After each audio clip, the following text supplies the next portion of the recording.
Hi, for this project, you are going to need a tape measure.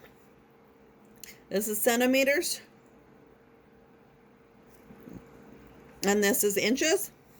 I usually measure everything in inch.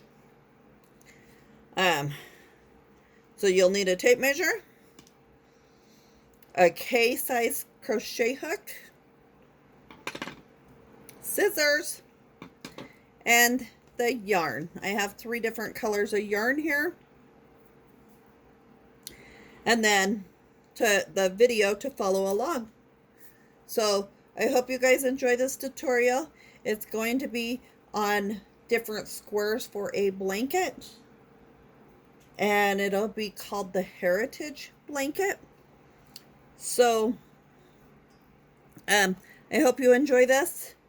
Yeah, you will need a needle. I don't like the plastic ones, but that's what I had over here on the table to sew it together. So thanks. Enjoy the crocheting. Have a great day. Bye.